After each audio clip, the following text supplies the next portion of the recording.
रातों रात करोड़पति बने इस गांव के लोग। कई लोग लखपति तो कई लोग बने करोड़पति। बैंक खातों में ट्रांसफर हुए लाखों करोड़ों रुपए। अकाउंट में इतना पैसा देखकर दीपोत्सव पर खुश हुए सैकड़ों हजारों बैंक उपभोक्ता। मगर अब सभी के खाते फ्रीज और ब्लॉक। हम बात कर रहे हैं यूको और आईडीएफसी बैंक में संभवतया हुए टेक्निकल फॉल्ट की। इस वजह से 11, 12 और 13 नवंबर को जिन लोगों ने आईडीएफसी बैंक से यूको बैंक में पैसा ट्रांसफर किया, मानो उनके हाथ लॉटरी लग गई हो। आईडीएफसी बैंक से पैसा कटे बगैर ही यूको बैंक में पैसा ट्रांसफर होता गया। जब दोनों ही बैंकों को इस बारे में पता चला तो सीनियर अफसर हरकत में आए और लोगों के खाते फ्रीज और ब्लॉक करते हुए पैसा वापस रिकवर करने की कार्रवाई शुरू की। दोस्तों, आगे बढ़ने से पहले एक बात, अगर आपने अब तक हमारे चैनल को सब्सक्राइब और फेसबुक पेज को फॉलो नहीं किया है तो जल्दी कर ले, क्योंकि हम आप तक ऐसी ही रोचक जानकारियां आगे भी पहुंचाते रहेंगे। अब आपके लिए पेश है पूरी ग्राउंड रिपोर्ट। इस वक्त हम मौजूद हैं राजस्थान के नागौर जिले के रेण कस्बे में। यहाँ हमारे साथ बाजार मार्केट के कुछ व्यापारी और कुछ लोग भी मौजूद हैं। हम यहाँ जानने की कोशिश करेंगे आखिर, हालांकि ये जो यूको बैंक में ट्रांजैक्शन का ये सिलसिला हुआ है, ये जो खेल हुआ है, ऐसा नहीं है कि ये सिर्फ रेण में हुआ है। ये जोधपुर, लोहावट, फलोदी, ओसिया, बाड़मेर, जैसलमेर, नागौर का मेड़ता और रेण क्षेत्र में भी बड़ी संख्या में जो है ट्रांजैक्शन इस तरह के हुए हैं। हम आपको बता दें, दीपोत्सव के जो 3 दिन थे, उन 3 दिनों में आईडीएफसी बैंक के जरिए जो है M banking, UCO M banking जो है और यूपीआई के जरिए पैसा ट्रांसफ़र किया गया था। आईडीएफसी से जो पैसा यूको बैंक में ट्रांसफ़र हो रहा था, आईडीएफसी जो यूजर्स है, एम बैंकिंग यूजर्स है, उनके मैसेज जो ट्रांजैक्शन फेल का मैसेज आ रहा था और वो पैसा यूको बैंक में ट्रांसफ़र हो रहा था। और इसी तरह से कई व्यापारियों ने अपने व्यापार के सिलसिले में जो पैसा ट्रांसफ़र किया, वो उनका आईडीएफसी बैंक से पैसा कटा नहीं और यूको में ट्रांसफ़र हो गया। और कुछ लोग ऐसे भी थे जिन्होंने पैसा ट्रांसफ़र किया और करते गए। ये जो टेक्निकल फॉल्ट कहे या कुछ भी कहे, इस बारे में यूको बैंक और आईडीएफसी बैंक के जो सीनियर अफसर है वो कुछ भी बोलने से इनकार कर रहे हैं। जो बैंक है कुछ भी बोलने से इनकार कर रहा है। और अब तक यह भी जानकारी सामने आई है, जितने लोगों ने पैसा ट्रांसफ़र किया है उन सभी के जो अकाउंट है वो ब्लॉक और फ्रीज हो चुके हैं। और बैंक जो है अपना जो वापस पैसा जो है रिकवर करने में लगा हुआ है। और हम आपको सबसे पहले बता दें, ये जो सिलसिला शुरू हुआ था 11, 12, 13 और 14 के बीच ये सिलसिला चला था। आईडीएफसी बैंक से यूको बैंक में जो भी ट्रांसफ़र हुआ वो पैसा ट्रांसफ़र तो हो गया, लेकिन आईडीएफसी बैंक से पैसा कटा नहीं। उन बैंक जो है उनके मैसेज उन्हें यही मिला कि आपके जो भी ट्रांजैक्शन है वो फेल हो चुका है। हालांकि यूको में पैसा क्रेडिट होता गया। इस तरह के हमारे पास व्यापारी और कुछ लोग भी मौजूद है जिनके पैसा फेल होने का मैसेज मिला, तो वो उन्होंने 2-3 ट्रांजैक्शन किए। फिर बाद में जब उन्होंने यूको बैंक का अपना अकाउंट चेक किया तो उन्हें पता चला कि उनके बैंक में, यूको बैंक खाते में तो पैसा आ गया है, मगर आईडीएफसी बैंक जो है उसमें से पैसा कटा नहीं है। हमारे साथ एक कस्टमर मौजूद है, हम इनसे जानने की कोशिश करते हैं कि किस तरह का ये बैंक का जो टेक्निकल फॉल्ट की वजह से दिक्कत आई है। 13 तारीख को मेरा आईडीएफसी बैंक में भी खाता है और यूको बैंक में ही है। 13 तारीख को मैंने जब आईडीएफसी बैंक से यूको बैंक में पैसा ट्रांसफ़र करना चाहा तो आईडीएफसी बैंक में वो ट्रांसफ़र होना फेलियर बता रहा था, जबकि बाद में पता चला कि यूको बैंक में वो सारे पैसे जमा हो गए हैं।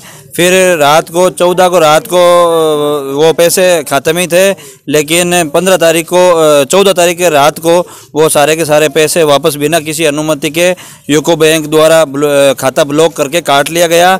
और आज भी मेरा खाता ब्लॉक है और बिना किसी कारण, जो मेरे पहले अकाउंट में पैसे थे उतने ही पैसे हैं, लेकिन फिर भी अभी भी ब्लॉक और फ्रीज कर रखा है और अभी भी ट्रांजैक्शन नहीं हो रहा है। ये देखिए, ये एक यूको बैंक और आईडीएफसी बैंक के कस्टमर हैं। इन्होंने बताया है कि किस तरह से उनके जो आईडीएफसी बैंक से पैसे कटे नहीं और यूको बैंक में ट्रांसफ़र हो गए। अब इनकी शायद कुछ भी गलती नहीं है इस पूरे सिलसिले में, मगर इनका जो अकाउंट है वो अभी भी फ्रीज है, अभी भी ब्लॉक है। इस वजह से इनको ट्रांजैक्शन और इनके व्यापार में जो भी है, लेन देन की जो भी है, उसमें दिक्कतों का सामना करना पड़ रहा है। ये थे गणपत लाल बेड़ा, जो कि रेण कस्बे के रहने वाले हैं। हमारे साथ मौजूद है कैलाश चंद सोनी, जिनसे भी हम जानना चाहते हैं ये किस तरह का, आपने क्या सुना है इस पूरे प्रकरण के बारे में? नहीं, हमने तो यही सुना भाई HDFC से पैसे आ रहे हैं। हाँ। यूको में IDFC से आ रहे हैं और यूको में जमा हो रहे हैं। हाँ। तो हमने भी देखा भाई हमारा अकाउंट है नहीं, तो किसी से पूछा कि बोले यहाँ बोले हो रहा है पैसा, तो उसमें रिजेक्ट आ रहा है और यूको में पैसा क्रेडिट हो रहा है। इस तरह का हुआ है? नहीं, मेरा अकाउंट नहीं है, मेरा नहीं हुआ। तो ये देखो, ये इन्होंने सुना है, ये भी ये बता रहे हैं। हम आपको बता दें, हम जिस कस्बे में खड़े हैं उस कस्बे में जो हमें नाम नहीं बताने की शर्त पे जो जानकारी मिली है उसके अनुसार कई ऐसे लोग हैं जिनके 1.5 पौने 2 करोड़ रुपए का भी ट्रांसफ़र इस तरह का हुआ है, और कई ऐसे लोग हैं जिनके लाखों 75-76 लाख रुपए समथिंग इस तरह का ट्रांसफ़र हुआ है। हालांकि इसमें 2-3 फैक्टर है। IDFC से यूको बैंक में पैसा ट्रांसफ़र करने के बाद जिन लोगों ने पैसा निकाल लिया है वो एक अलग कैटेगरी है, और जिन लोगों ने पैसा नहीं निकाला है उन लोगों के खाते में ही पैसे हैं, वो रिकवर हो चुके हैं। बैंक लगभग रिकवर की प्रक्रिया जो है पूरी हो चुकी है। हालांकि अधिकांश के खाते अब भी फ्रीज है, खाते अब भी ब्लॉक है। हम आपको एक छोटे से उदाहरण के जरिए भी समझा देते हैं कि आखिर किस तरह से ये, हालांकि इसमें अभी तक बैंक के जो भी सीनियर अफसर है उन्होंने अभी तक खुलासा नहीं किया है एक टेक्निकल फॉल्ट था या और कोई दिक्कत थी, उस वजह से ये समस्या हुई है। लेकिन हम आपको एक छोटे से उदाहरण के जरिए समझा देते हैं आखिर ये जो पूरा सिस्टम था बैंक का टेक्निकल इश्यू की वजह से जो दिक्कतें हुई वो किस तरह से हुई। हम आपको समझा देते हैं। जैसे ये है IDFC बैंक खाता धारक, ठीक है, और ये खाता धारक ही इनका यूको बैंक में इनका एक और खाता है। ये तो IDFC बैंक समझो आप, ये यूको बैंक समझो। अब IDFC बैंक खाता धारक ने अपने ही खाते से, अपने ही अकाउंट से यूको बैंक में पैसा ट्रांसफ़र किया। अब इन्होंने यूको बैंक में पैसा ट्रांसफ़र किया तो इनके जो मोबाइल जो M बैंकिंग है, UPI समझे या हम IMPS समझे, M बैंकिंग में इनके पास मैसेज आया कि आपके जो भी ट्रांजैक्शन है वो फेल हो चुका है, यानी कि आपने जो यूको बैंक में पैसा डाला है वो पैसा आपके बैंक में नहीं पहुंचा है, आपके राशि फेल हो चुकी है। तो इन्होंने क्या किया कि भाई मेरे तो पैसे चाहिए इस बैंक में। इन्होंने वापस ट्राई किया, कुछ देर बाद वापस ट्राई किया, तब भी इनके मैसेज फेल आया और यूको बैंक में पैसा ट्रांसफर हो गया। इन्होंने मान लो पहली किस्त में 50,000 रुपये डाले, इनके तो मैसेज आया फेल, यूको बैंक में 50,000 रुपये आ गए, क्रेडिट हो गए। दूसरी बार में उन्होंने कुछ देर बाद, क्योंकि इनको तो पता ही नहीं था कि हो क्या रहा है, इनको तो यही पता था कि जो है फेल है, इसका मतलब पैसा नहीं गया है, टेक्निकल एरर बता रहा था। दूसरी बार में और आ गया 50,000, ऐसे करके 1 लाख रुपए आ गया। अब जब दूसरे दिन इनको पता चला कि भाई साहब इनके यूको बैंक के अकाउंट में 1 लाख रुपए आ चुके हैं और IDFC बैंक के अकाउंट से एक भी पैसा कटा नहीं है, इस दोनों बैंकों के खाते फ्रीज कर दिए। तो इनके साथ क्या हुआ, इनके दोनों ही बैंकों के खाते जो है फ्रीज कर दिए, ब्लॉक कर दिए। अब ये केवल एक उदाहरण है, इस तरह के काफ़ी जो बैंक के कस्टमर हैं उनके साथ ऐसा हुआ है। कई लोग हैं जो 1-2 दिन के करोड़पति भी हुए, हालांकि उन सभी करोड़पतियों के खाते जो है फ्रीज कर दिए गए हैं और वापस पैसा भी बैंक ने ले लिया है और अभी तक उनके खाते फ्रीज है। हमारे साथ एक उपभोक्ता है, हम सबसे पहले आपका नाम जानना चाहेंगे। मेरा नाम भैरूराम डूडी है, करासोडा मेरा गांव है। हाँ। मेरे किसी में देनदारी थी 70,000 की। हाँ। तो उसका खाता IDFC बैंक में था, तो उसने बोला मैं आपके पैसे भेज रहा हूँ। बिल्कुल। तो उसने मेरे 70,000 रुपये बैंक यूको बैंक में मेरा अकाउंट था। हाँ। तो उसमें पैसे आ गए। बिल्कुल। और फिर कल अगले दिन फोन आया कि भाई आपने जो फ्रॉड किया है तो वो पैसे वापस भरो। तो मैंने बोला हमने क्या फ्रॉड किया, हमारी तो देनदारी थी उसमें। हाँ। और पैसे वापस लेने थे, वो हमारे पैसे आ गए। हाँ। बोला नहीं आप एक बार पैसे जमा कराओ। तो मैंने आज पैसे जमा करा दिए हैं और मेरे खाते 3 होल्ड कर रखे हैं, उनको खोलने की कृपा कराओ। अब देखो, हम आपको ये एक पहलू बताना भूल गए थे। इनके साथ क्या हुआ है, IDFC बैंक कोई उपभोक्ता था जिनसे ये 70,000 रुपये मांगते थे, ठीक है। अब उस IDFC उपभोक्ता ने इनके जो अकाउंट है वो यूको बैंक में है, उसने उस टेक्निकल फॉल्ट के दौरान इनके यूको बैंक अकाउंट में 70,000 रुपये ट्रांसफर किए। चुकता कर दिया। हाँ, चुकता कर दिया। अब उस ट्रांसफर को बैंक ने नकार दिया।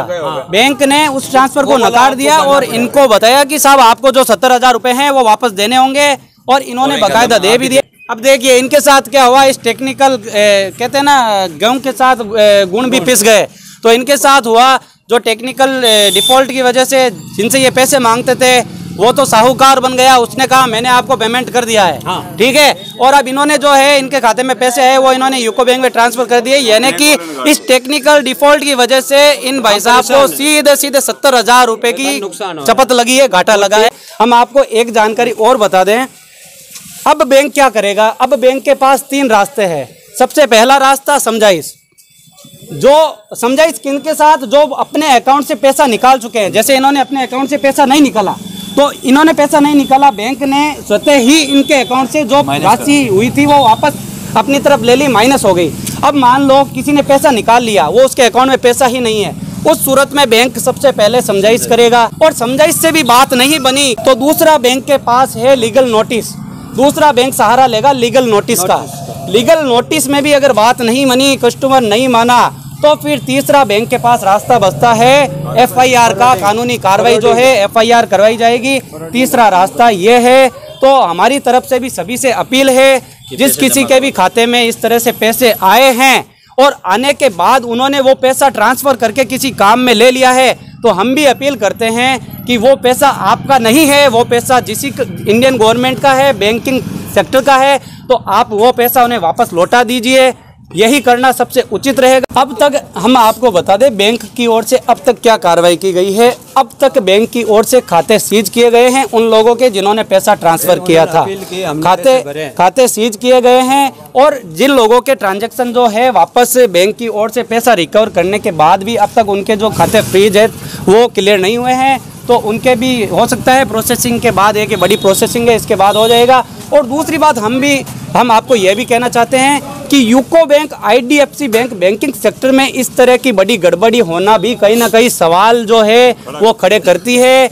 लाखों ऐसे उपभोक्ता है जिनके लाखों करोड़ों का रोज का ट्रांजैक्शन होता है, तो कहीं ना कहीं ये डिफ़ॉल्ट, टेक्निकल डिफ़ॉल्ट रहा हो या कुछ भी रहा हो, ये भी एक कहीं ना कहीं सवालों के घेरे में है। आखिर बैंकिंग सेक्टर में इस तरह का होना एक बहुत बड़ी बात है। और अभी तक राजस्थान में जहाँ तक हम समझते हैं इस तरह का पहले क्या कभी आपने सुना है? कभी नहीं सुना, नहीं देखा हमने पहले, ऐसा नहीं देखा। ये पहले अभी तक हमारे नॉलेज में इस तरह का कोई प्रकरण नहीं हुआ है कि पैसा ट्रांसफर हो रहा है और कट नहीं रहा है, दूसरे अकाउंट में जा रहा है। फोन भी किया IDFC वालों को, तो उन्होंने बोला नहीं, ऐसा हो ही नहीं सकता, अगर निकल रहा है तो निकालने दो। मैंने कहा लोग निकाल रहे हैं, बोले निकालने दो, ऐसे निकलता ही नहीं है। ये कुछ जागरूक उपभोक्ता है, कुछ जागरूक लोग हैं जिन्होंने इस तरह का सुनने के बाद जो भी बैंक के यहाँ के स्थानीय अफसर थे उनको सूचना भी दी बाकायदा कि साहब आपके इस तरह का हो रहा है। हालांकि वो जो बैंकिंग वाले थे उनको ये भरोसा था कि हमारी सिक्योरिटी है, जो इस तरह का हो नहीं सकता, शायद इनके सुनने में कुछ गड़बड़ी रही होगी। और इस संदर्भ में हमने यूको बैंक और IDFC बैंक के अफसरों से भी बात करनी चाहिए, लेकिन उन अफसरों ने इस बारे में कुछ भी कमेंट करने से, कुछ भी कहने से इनकार कर दिया और यह कहते हुए इनकार किया कि ये हमारे लेवल की बात नहीं है। इसी तरह का ये मामला था जो पिछले 3-4 दिनों से सुर्खियां बटोर रहा है।